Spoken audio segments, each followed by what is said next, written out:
দেশের স্বনামধন্য শিল্পগোষ্ঠী ইউনাইটেড গ্রুপের অঙ্গপ্রতিষ্ঠান ইফকো হোটেলস লিমিটেড অন্যতম শীর্ষস্থানীয় হসপিটালিটি ও ডেভেলপমেন্ট কোম্পানিটি আন্তর্জাতিক মানের সেবা দিলেও ভ্যাট ফাঁকি দিয়ে যাচ্ছে। সম্প্রতি প্রতিষ্ঠানটির প্রায় ২৮ কোটি টাকা উৎসে ভ্যাট ফাঁকি উদ্ঘাটন করেছে মূসক নিরীক্ষা, গোয়েন্দা ও তদন্ত অধিদপ্তর। মূলত কেনাকাটা বা ব্যয়ের বিপরীতে ৫ বছরে এই বিপুল পরিমাণ উৎসে ভ্যাট ফাঁকি দিয়েছে প্রতিষ্ঠানটি। ইউনাইটেড গ্রুপ বাংলাদেশের অন্যতম বৃহত্তম ও শীর্ষস্থানীয় শিল্পগোষ্ঠী, যা ১৯৭৮ সালে প্রতিষ্ঠিত হয়। বিদ্যুৎ উৎপাদন, স্বাস্থ্যসেবা, শিক্ষা, আবাসন এবং বন্দর পরিচালনার মতো গুরুত্বপূর্ণ খাতে ইউনাইটেড গ্রুপের প্রতিষ্ঠান রয়েছে। তবে রাজস্ব ফাঁকি সহ অনিয়মের বিপুল পরিমাণ অভিযোগ রয়েছে এই গ্রুপ ও গ্রুপের কর্ণধারদের বিরুদ্ধে। এরই ধারাবাহিকতায় ইফকো হোটেলসের ভ্যাট ফাঁকির বিষয়টি সামনে এলো। এনবিআর সূত্রে জানা গেছে, ইফকোর বিরুদ্ধে ভ্যাট ফাঁকির অভিযোগ পেয়ে নিরীক্ষার উদ্যোগ নেয় ভ্যাট গোয়েন্দা।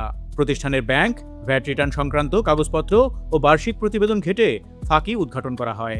এতে ৫ অর্থবছরে প্রতিষ্ঠানটির উপর প্রযোজ্য মোট ভ্যাট দাঁড়ায় প্রায় ১৯ কোটি ৮০ লাখ টাকা, অথচ পরিশোধ করেছে মাত্র ২ কোটি ৮১ লাখ টাকা। বাকি প্রায় ১৭ কোটি ১৭ লাখ টাকা ফাঁকি দিয়েছে, যা সুদসহ দাঁড়ায় প্রায় ২৮ কোটি ১৪ লাখ টাকা। প্রতিবেদন অনুযায়ী ইফকোকে দাবিনামা সংবলিত কারণ দর্শানো নোটিশ জারি করেছে ঢাকা উত্তর ভ্যাট কমিশনারেট। ২০১৮-১৯ অর্থ বছরের ভ্যাট ফাঁকির প্রতিবেদনে বলা হয়েছে, ইফকো হোটেলস ২০১৮-১৯ অর্থ বছরে যে বিভিন্ন ব্যয় বা কেনাকাটা করেছে তার উপর প্রযোজ্য উৎসে ভ্যাটের পরিমাণ ৬ কোটি ৯১ লাখ ৬১ হাজার ১২৫ টাকা। সুদসহ ২০১৮-১৯ অর্থ বছর ভ্যাট ফাঁকির পরিমাণ দাঁড়ায় ১৬ কোটি ২৪ লাখ ৪৩ হাজার ৪৮ টাকা। অন্যদিকে ২০১৯-২০ থেকে ২০২২-২৩ অর্থবছরের ভ্যাট ফাঁকির প্রতিবেদনে বলা হয়েছে, ইফকো হোটেলস লিমিটেডের ২০১৯-২০ থেকে ২০২২-২৩ অর্থবছর পর্যন্ত এই ৪ বছরে প্রতিষ্ঠানটির ব্যয় বা কেনাকাটার উপর প্রযোজ্য ভ্যাট ১২ কোটি ৮১ লাখ ২২ হাজার ৩৫৯ টাকা।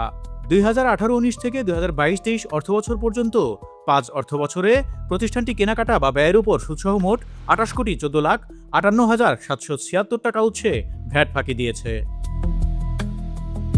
এ বিষয়ে এনবিআরের ভ্যাট বিভাগের একজন কর্মকর্তা নাম প্রকাশ না করার শর্তে জাতীয় অর্থনীতিকে বলেন, ইউনাইটেডের মতো একটি স্বনামধন্য গ্রুপের অঙ্গ প্রতিষ্ঠান এই ধরনের ভ্যাট ফাঁকি দেবে তা মানার মতো নয়। ইফকো হোটেলস আন্তর্জাতিক চেইন প্রতিষ্ঠান হলেও কিভাবে ভ্যাট ফাঁকি দিল? ফাঁকি দেওয়া ভ্যাট দ্রুত আদায় এবং এই প্রতিষ্ঠানকে ভ্যাট ফাঁকির সর্বোচ্চ ঝুঁকিতে রেখে তদারকি বাড়াতে সংশ্লিষ্ট ভ্যাট কমিশনারেটকে নির্দেশনা দেওয়া হবে বলে জানান এই কর্মকর্তা।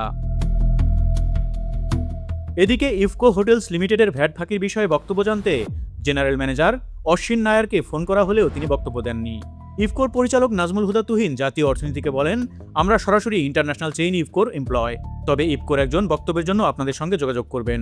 কিন্তু ইফকো থেকে বক্তব্যের জন্য কেউ যোগাযোগ করেননি। পরে বারবার এই কর্মকর্তাকে ফোন দেওয়া হলেও তিনি রিসিভ করেননি। এ বিষয়ে ইউনাইটেড গ্রুপের বক্তব্য জানার চেষ্টা করেও পাওয়া যায়নি।